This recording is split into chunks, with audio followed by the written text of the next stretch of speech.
ambiance. Yeah. Is it as loud to you as it is to me? I think less It's so loud. loud. I'm so embarrassed. All right, it looks So like loud. we are streaming on Facebook now. So Cameron, I'm gonna turn it over to you. Yeah, I was just going to read some poems from my latest book, Far Other. Excuse me. No, it's kind of a trouble to get all the technology ironed out beforehand, but yeah, happy to be here and to see all of you face to face. And I was just going to read a couple of poems from my latest book, Far Other, which I have here with me. And I wanted to sort of seize upon the opportunity to read some of my grittier pieces that I think will be better received here than perhaps in other company or by other audiences.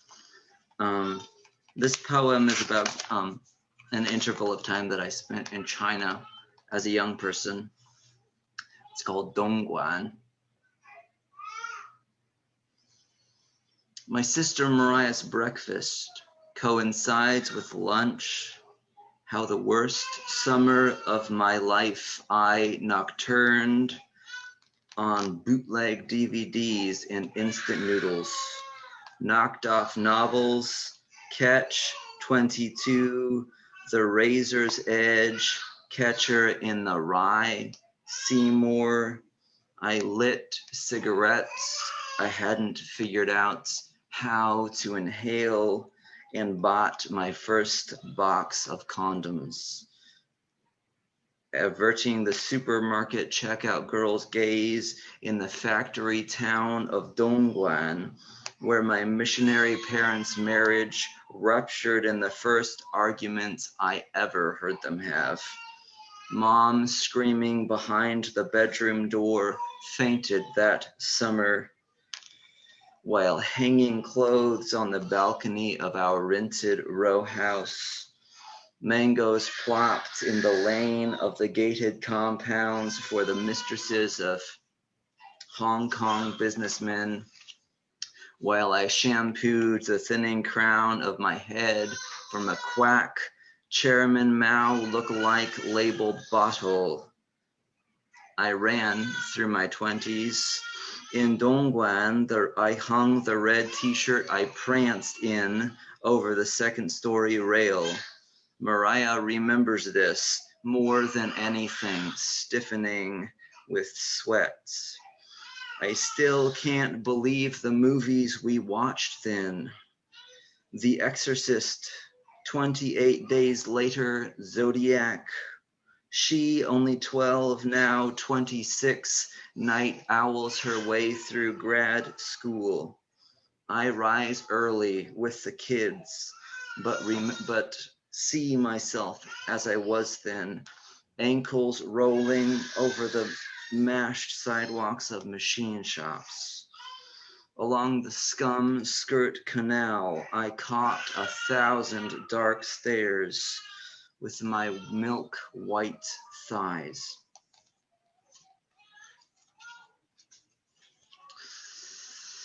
Then another poem about this.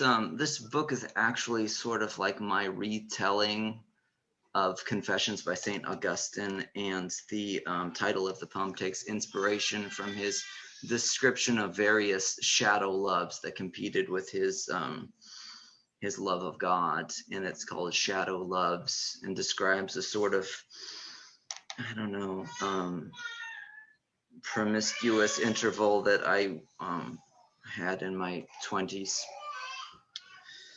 Shadow loves. In my 20s, I too grew wild, Augustine, prowling bar street hutongs in the shadow of the lighthouse.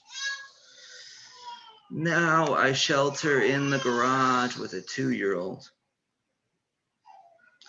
There is so much static in the air out there, so many ghosts in the statuary of snow above and below me, where I crossed the 3 districts in a late night taxi.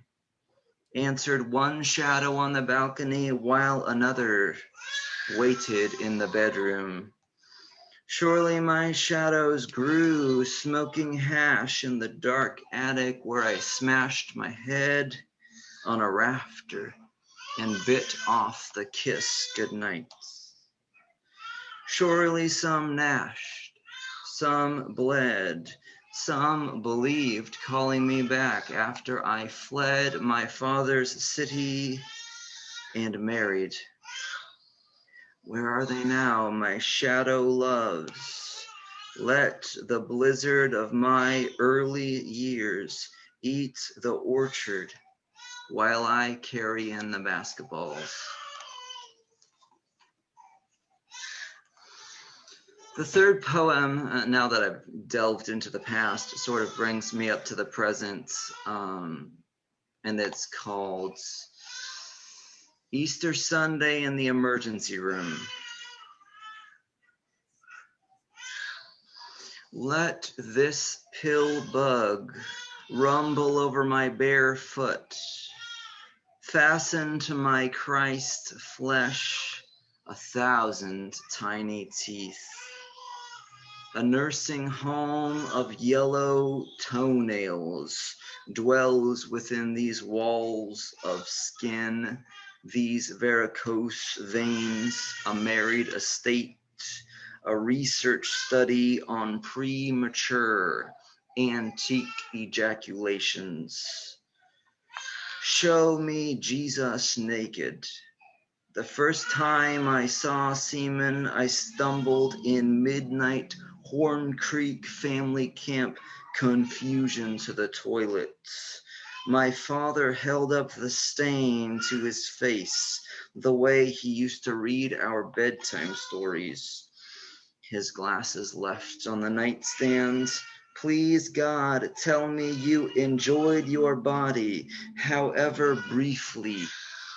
In the emergency room, I watch a documentary on crucifixion, olive wood infused with heel bone, while mud dries its poultice to my blue jeans, clay from the culvert where I planted my elbow and broke into a trinity of butterflies, hysterical laughter, nauseating pain, and good grief, the surprise. All right, I'm gonna read one more and then turn it over to somebody else, one of these other fine readers and cohorts in the magazine Enterprise. The last poem of the book is called Homestead.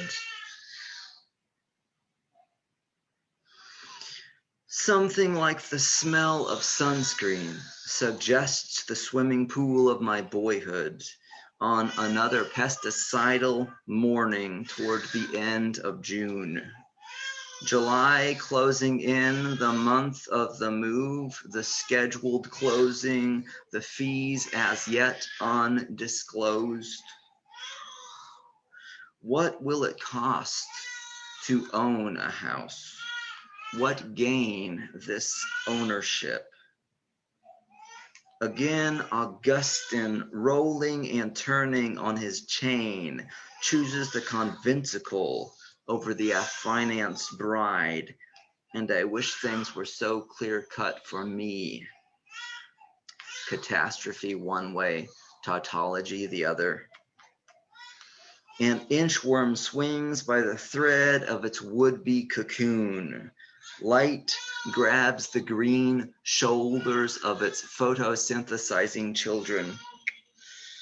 Since birth, I have chosen.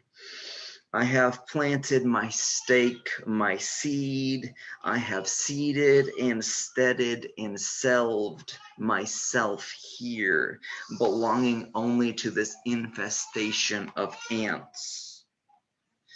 This dead smell about the garbage can doubtless is the fledgling that fell in before it could fly out and called for God knows how long for rescue.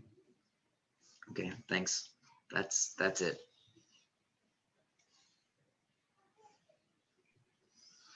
All right, it's my turn, I think. So I'm Allison Blevins, and I'm the founder and director of Small Harbor Publishing, and just want to thank everybody for watching and my staff for joining, because it's super fun to see their faces. I'm going to start with two poems that are part of my forthcoming book, Cataloging Pain, and that's due out in the fall of 2022 from Yes Yes Books. This poem has an epigraph that reads, "Pain syndromes are common in MS. In one study, 55% of people with MS had clinically significant pain at some time, and almost half had chronic pain." The title of the poem is Cataloging Pain as Marriage Counseling. When my legs slowly paralyzed, heavy rain, wood, stone, I spent hours holding tight to the kitchen table, trying to lift each knee into the pressing air. An editor once asked in an encouraging rejection letter why the manuscript had to be so depressing. My wife goes for a run, kisses me when she returns. I lick her salt from my bottom lip slowly as she showers, taste what it tastes like on the chin of movement and sun, pollen and residential trucks, all the retirees fertilizing and possibly green lawns. Feel my lips hello to Clarence across the street. You ask how I feel. This is a trap. If I say my body hurts, not in my skin or my fascia, but in the spreading of pain along my nerves from my mother to my daughters. If I say inside me pain learned something new, how to web into the small and wet, loiter in the old rooms of Flushing and Blue, you will reply, I'm sorry. I'd rather argue. Today is a bad day, but I dress anyway. Bra too. How many bra days do any of us have left? The children ring around in the trampoline. One person in group loses whole days, makes love and doesn't remember. What makes me Allison if it isn't walking or touching or these words and my memory of writing them? In the closet, we embrace. I'm hanging clothes, half asleep, flushing and chilled from drugs. I try to print the softness of the backs of your arms into my brain as they move across my forearms wrapped around you. The smell of your breath drips into my open mouth, pressed lightly to your neck. Thursday afternoon in August. I'm standing after a fall. I will describe another day to my neurologist. Today, there was blood. Do you think of yourself as disabled? Do you think of me as a swallowtail, a fern, a dust-covered suit coat? She hates this. No, you seem fine. What do I know about living in a disabled body?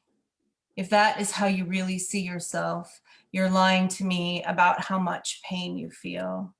This is when I should come out. I've forgotten how. Last night, I slept through our baby waking again. I'll never get her night wakes back. My body hollows. My wife says the word flushing is dainty, as if I'm corseted with the vapors. Do I feel hot when you touch me? She is holding ice packs to my face and chest. No. Earlier, I tried to explain the opposite of hunger, but didn't mean full. I'm down 11 pounds. Flushing feels like fire. That isn't right. My veins are trying to escape from my pores. I've been conscripted into an army of the unwell. We didn't know how pain waited beneath the surface of date night, lake weekends, weeknight prayers over chicken and rice. This is pain so black and real, you suddenly feel so suddenly alive. Not even birth makes a body this alive. This one's shorter, thankfully for everyone.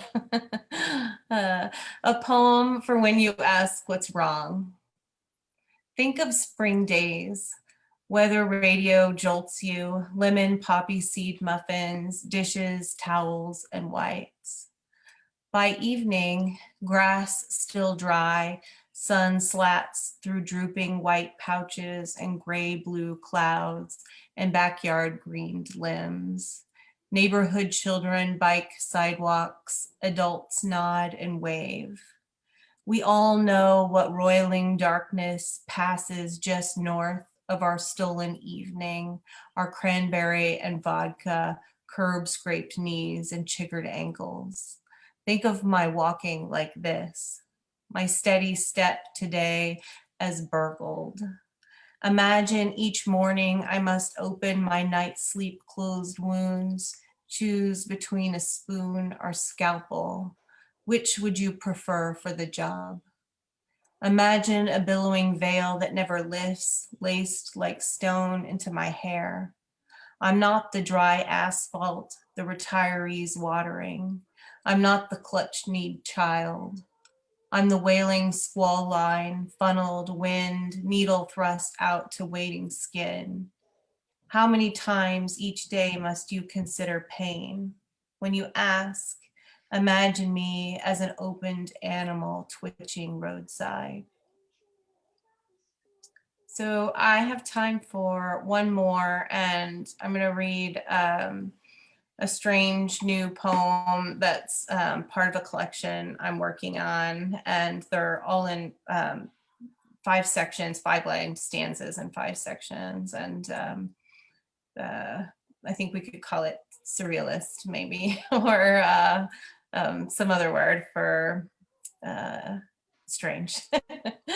The title of this one is Brain Fog. 1, put the towel in the watermelon. Watermelon, watermelon. I have to papa the laundry.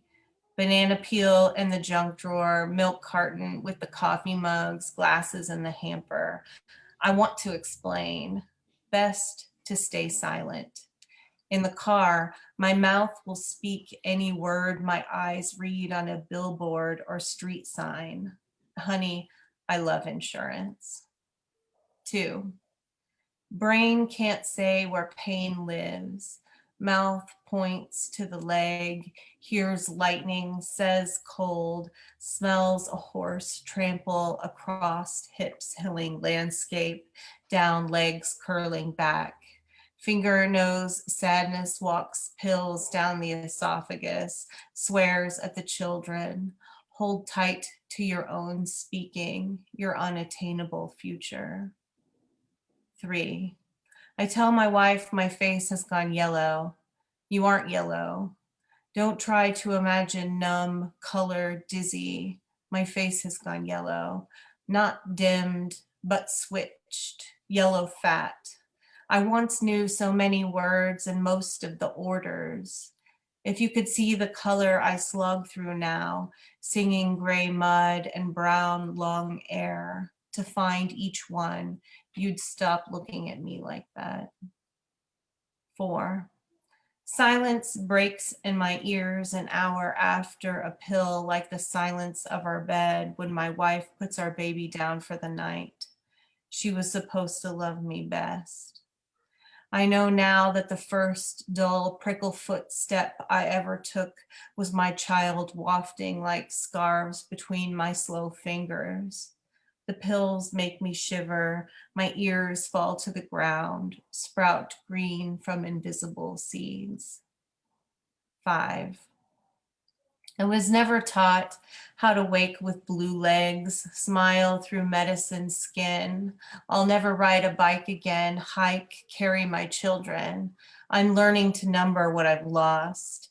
Because of the pills, I no longer fall into sleep, I stop. I used to hate queer at 19 when I was a dyke. I can't be disabled. I need a better word. I need a body that floats, translucent and liquid, to my daughter's bed to cover her like cotton red quilted stars. Thank you.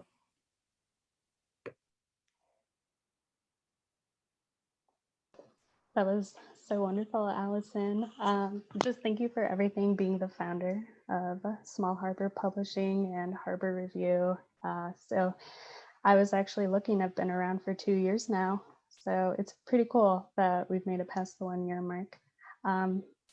My name is Christy Ann. Sorry, I probably should have said that first. I am a senior editor here, and now we know of 2 years with the team. So I'll just read some poems now. This first poem is called Shavasana. Sunbathing is meditation, a test of body and backbone. I prefer to take in ultraviolet as I lie in Shavasana, parallel to wet gray cement with eyes closed for the white rays to pry through. You need to take a lot of deep breaths.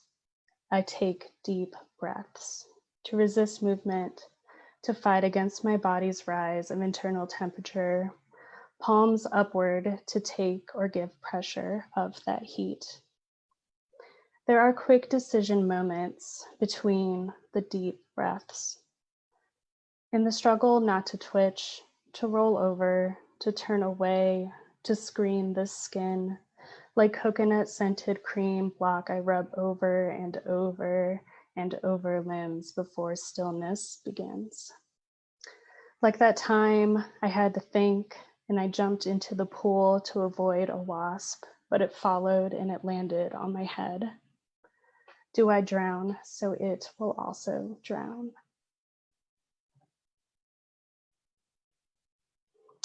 This next series is a few poems that's a part of like a mini series, I guess I'll call it. So they're collectively called Sunbathing Through Wildfire Season. 1. When the sun lasts long enough to fade color out of objects, all I want to do is lie still. I've said it before and I'll say it again.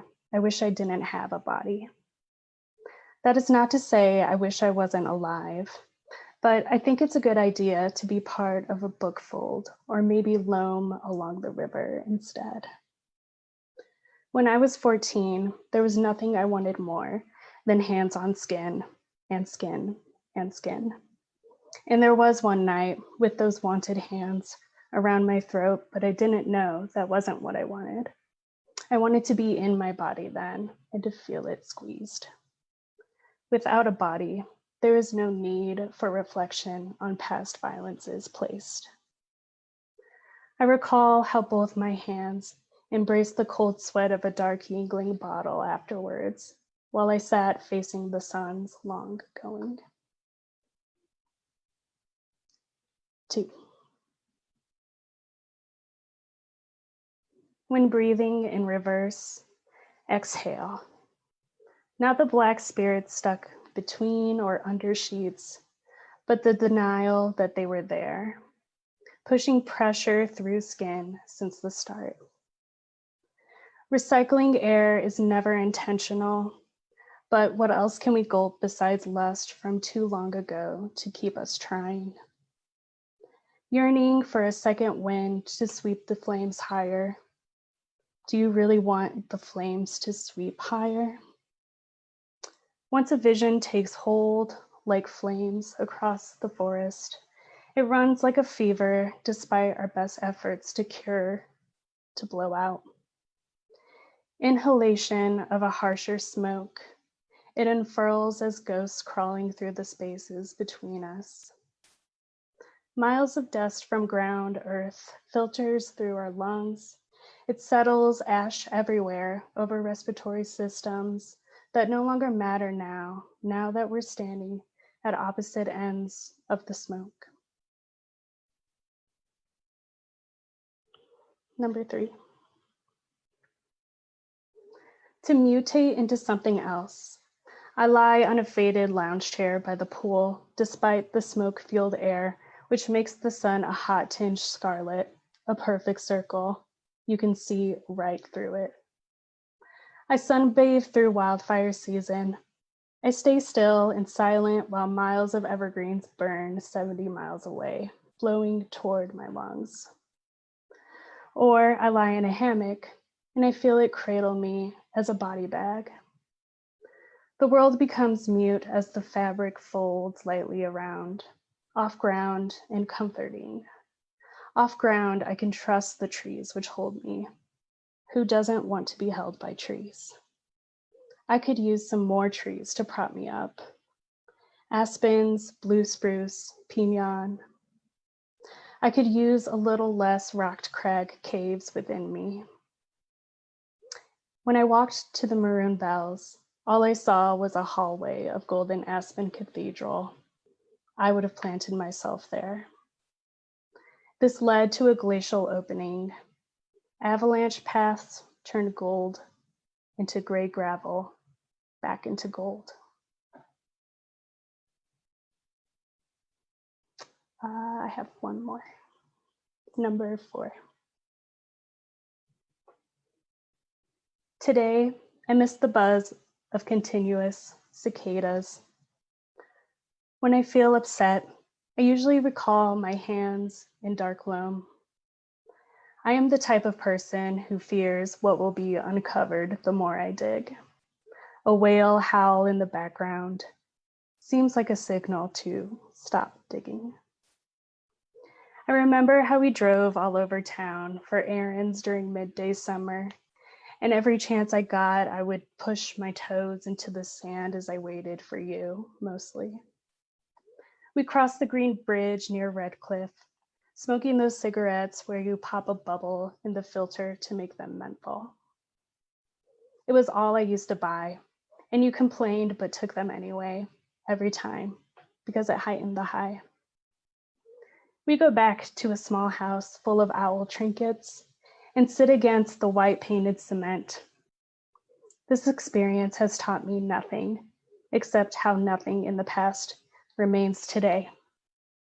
The owls are gone, and I wish they weren't. The cicadas have not told me if this is a good or a bad omen. I don't remember who was around when the roach fell onto my hair, but I remember the weight. And I still fear any living thing stuck into these spirals. I am continuously working on the balance of loving these living and the dead. Thank you.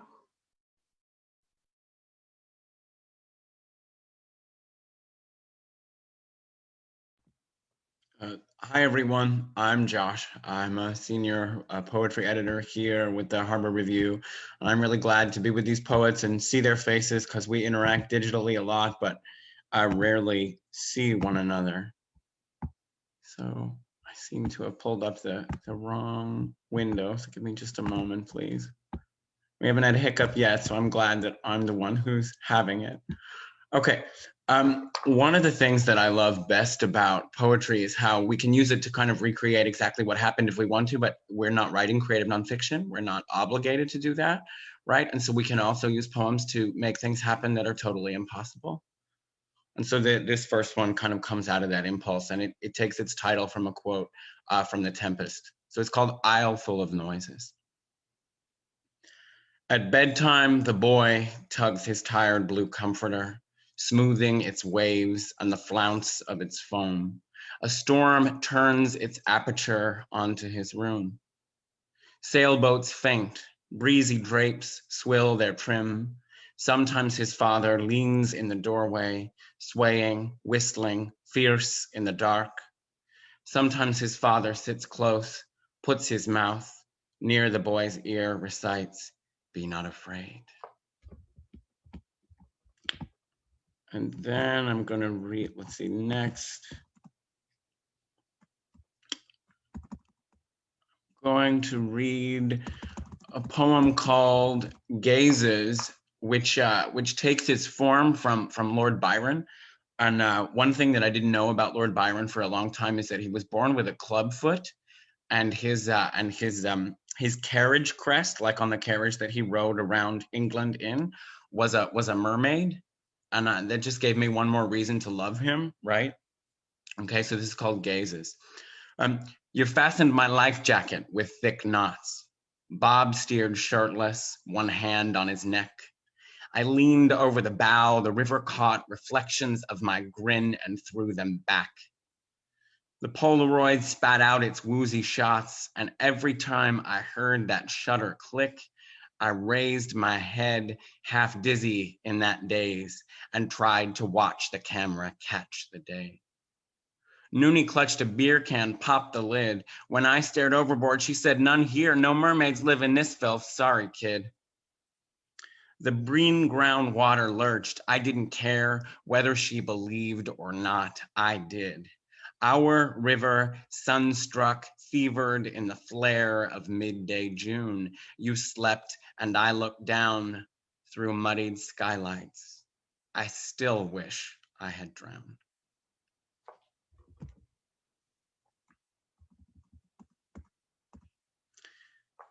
So I talked a moment ago about how we can use poetry to kind of make things happen that are totally impossible. But this next poem comes totally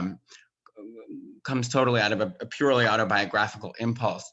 And when I was 9, my father went to prison for a year, and I worked on this poem for a long time, and I just found myself cutting and cutting and cutting, and it felt like no matter kind of how much I tried to trim it down, it still wasn't small enough. And it seemed to me that the poem didn't really click into place until I actually went on the clerk of court's website and used the case number from his legal case as its title. And then it suddenly seemed to me that the poem came to life. So this one's called case number B9406017. And I don't mind telling you, I've never read that out loud. So it feels very, very weird. In a season of bindweed and fire, came the day when the plain van appeared, when the screen door whined, scraping, when the father turned, handcuffed. That house sat mute, hollowed of rustlings.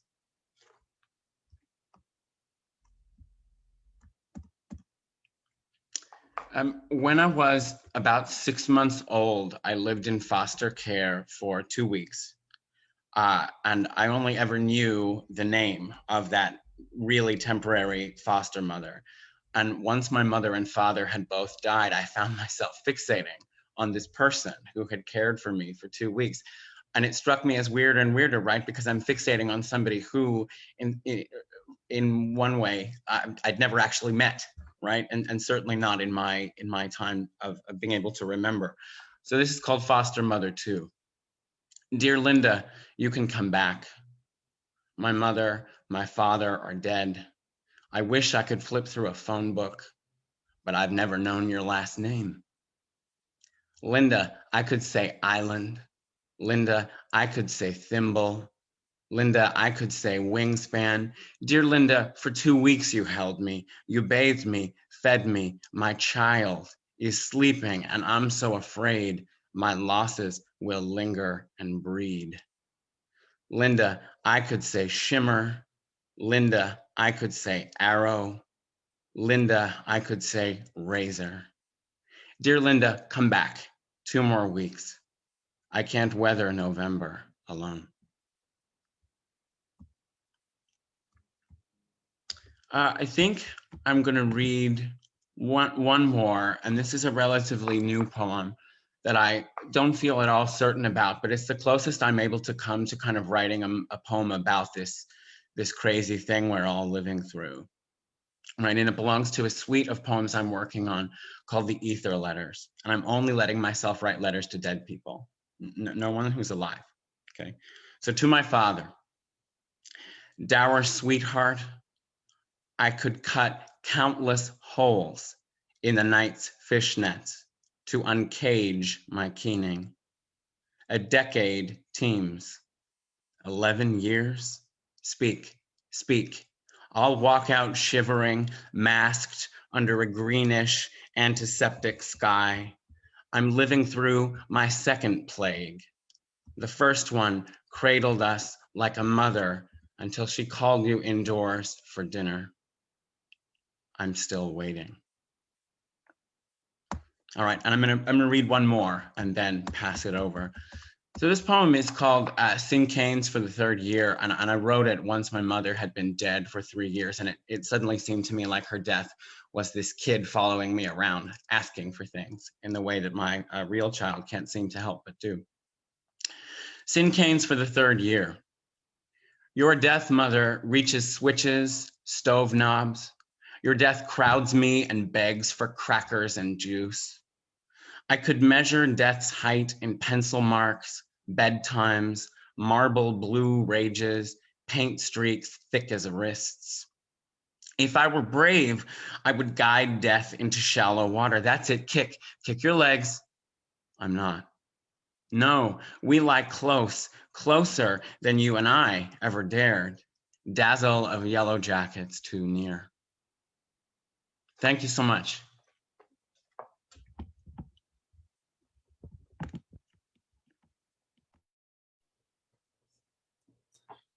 Hi, I'm Greg Stapp, and I'm the editor-in-chief at Harbor Review.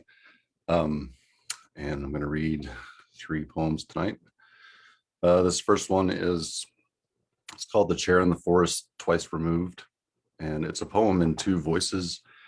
So I'm going to try this. I've never tried this with this poem before. I'm going to read in 2 different voices at the same time. And you'll have to excuse me, my voice is still recovering from a surgery, so if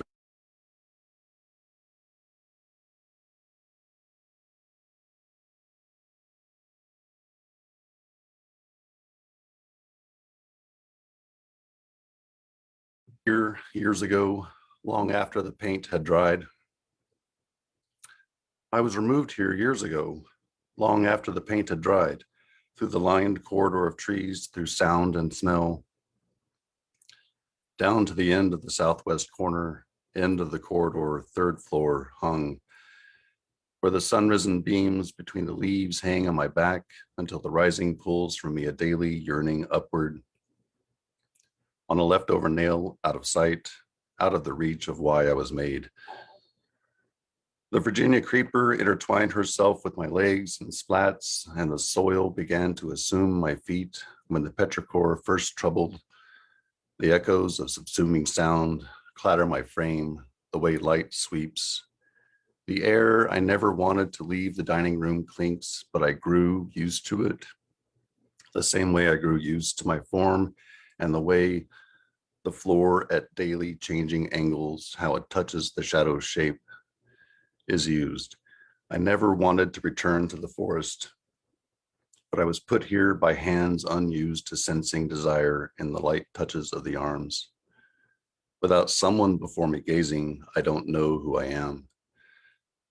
I sit all day at the trees, and the trees call me with their rustling. They know what a tree I once was. When a leaf drops to my seat, I don't take it. I don't know how to celebrate my gifts, what an august stroke might signify.